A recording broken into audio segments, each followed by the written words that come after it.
ఇందిరమ్మ పాలనలో రైతును రాజు చేస్తానన్న మాటను రేవంత్ సర్కార్ నిలబెట్టుకుందని రైతు కమిషన్ చైర్మన్ కోదండరెడ్డి తెలిపారు. ఎన్నికల్లో ఇచ్చిన హామీ ప్రకారం క్వింటాలు సన్నవడ్లకు 500 రూపాయలు బోనస్ ప్రభుత్వం రైతుల ఖాతాలో 2 రోజుల్లో జమ చేస్తుందని అన్నారు.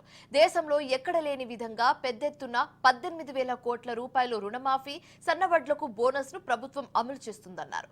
తెలంగాణ ప్రభుత్వం గొప్ప నిర్ణయం తీసుకుందని రైతు కమిషన్ చైర్మన్ కోదండరెడ్డి అన్నారు. కాంగ్రెస్ ప్రభుత్వం రైతాంగానికి హామీ ఇచ్చింది.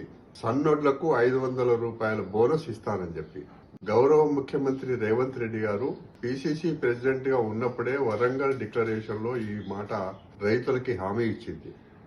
హామీ ఇచ్చిన మేరకు 2 రోజుల నుంచి సన్న వడ్లకి క్వింటాలకు 500 రూపాయల చొప్పున బోనసు రైతుల ఖాతాలో వేయడం మొదలైంది. క్వింటాల్కి 500 అంటే సుమారుగా ఎకరానికి రైతుకి 28,000 నుంచి 31,000 వరకు ఆర్థిక సహాయం అందుతుంది. ఇది ఒక గొప్ప నిర్ణయం.